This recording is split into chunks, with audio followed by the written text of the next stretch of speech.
രാവിലെ 1-2 ആവശ്യങ്ങൾക്ക് വേണ്ടിയിട്ട് ടൗണിലേക്ക് ഇറങ്ങിയതാണ് കേട്ടോ. ഇക്ക ഉള്ള സമയത്ത് മിക്കപ്പോഴും തന്നെ നമ്മൾ രാവിലെ ഇങ്ങനെ പോകാറൊക്കെ ഉണ്ട്. ഒരു ഗ്ലാസ് ചായയൊക്കെ കുടിച്ചിട്ട് തിരിച്ചു വരും. അല്ലെങ്കിൽ എന്തെങ്കിലും വാങ്ങിക്കാനൊക്കെ ഉണ്ടെങ്കിൽ അത് വാങ്ങിച്ചിട്ട് വരും കേട്ടോ. അല്ലാത്തപ്പോൾ വീട്ടിൽ തന്നെ ഇരിക്കും. പുറത്തേക്ക് ഇറങ്ങുന്ന ഒരു പതിവേ ഇല്ല. പിന്നെ എന്തെങ്കിലും അത്യാവശ്യമുള്ളപ്പോൾ മാത്രമാണ് അവൾ പുറത്തേക്ക് ഇറങ്ങാറുള്ളൂ. അങ്ങനെ ടൗണിലേക്ക് എത്തി ആദ്യം എല്ലാം ഉണ്ടോ എന്ന് നോക്കി. അത് വാങ്ങിക്കാനാണ് മെയിനായിട്ട് വന്നത്. പിന്നെ വാങ്ങിച്ചു വണ്ടിയിൽ വെച്ചു കേട്ടോ. പിന്നെ സൊസൈറ്റിയിൽ നിന്ന് പാല് വാങ്ങിച്ചു. സൊസൈറ്റിയിൽ നിന്ന് അങ്ങനെ പാല് വാങ്ങിക്കുന്ന പതിവൊന്നുമില്ല. ഇതിപ്പോൾ കറക്റ്റ് ടൈമിംഗ് ആയിരുന്നു. അതുപോലെ തന്നെ വണ്ടിയിൽ 2 കുപ്പി കിടക്കണ്ടായിരുന്നു. അതുകൊണ്ട് വാങ്ങിയതാട്ടോ. പിന്നെ നമ്മൾ നേരെ മേളിൽ തൊടുമന്നൂർ വന്നു. അപ്പോഴേക്കും അത്തച്ചീനെ കണ്ട് നിധിക്കുട്ടി അത്തച്ചീൻ്റെ കൂടെ പോയിട്ടുണ്ട്.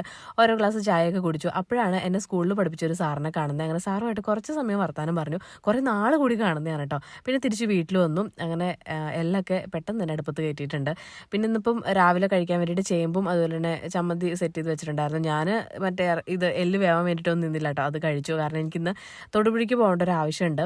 എൻ്റെ ഒരു ഫ്രണ്ട് കാണാൻ വരും കേട്ടോ. അപ്പം അവൾ ബാംഗ്ലൂരാണ് വർക്ക് ചെയ്യുന്നത്. അപ്പോൾ കഴിഞ്ഞ പ്രാവശ്യം ലീവിന് വന്നപ്പോഴും നമ്മളിങ്ങനെ മീറ്റ് ചെയ്യാൻ പ്ലാൻ ചെയ്തു. പക്ഷേ ഒന്നും നടന്നില്ല. അതുകൊണ്ട് ഈ പ്രാവശ്യം ഇപ്പം എന്തായാലും ഇക്ക വീട്ടിലുണ്ടല്ലോ. അപ്പോൾ കുട്ടികളൊക്കെ നോക്കിക്കോളുമല്ലോ. സോ എന്നോട് പോയിട്ട് വരാൻ പറഞ്ഞു. അങ്ങനെ ഞാൻ വന്നതാണ്. അപ്പോൾ നമ്മൾ പാർക്കിൽ വെച്ച് കാണാമെന്ന് കേട്ടോ പറഞ്ഞത്.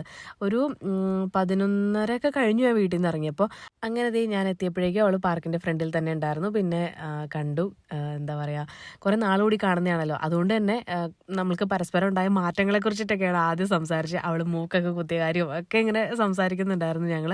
പിന്നെ എന്താ പറയുക, നമുക്ക് ഇപ്പോൾ കുറേ നാൾ കൂടി കാണുന്നതാണെങ്കിലും തലേദിവസം സംസാരിച്ചിട്ട് പിരിഞ്ഞൊരു ഫീൽ തന്നെയായിരുന്നു. അങ്ങനെ എപ്പോഴും ഫോൺ വിളി കാര്യങ്ങളൊന്നുമില്ല. അത് ഒരു ഫ്രണ്ട്സുമായിട്ടും എപ്പോഴും ഫോൺ വിളിയും കാര്യങ്ങളൊന്നും ഇല്ല കേട്ടോ. പക്ഷെ എന്നാലും നമുക്ക് ആ ഒരു അറ്റാച്ച്മെൻറ്റ് കാര്യങ്ങളൊക്കെ എപ്പോഴും ഉണ്ട്.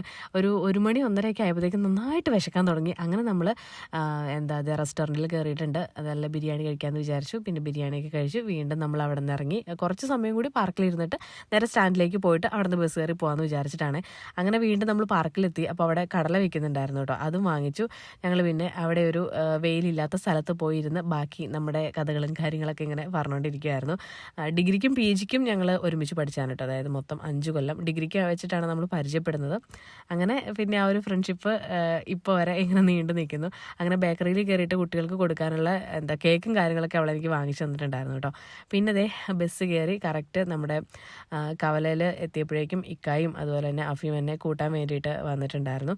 അങ്ങനെ പിന്നെ ഞാൻ അവരുടെ കൂടെ കയറിയിട്ട് തിരിച്ച് വീട്ടിലെത്തി. അപ്പോൾ എന്തായാലും ഇന്നത്തേത് ഒരു പൊളി ദിവസമായിരുന്നു.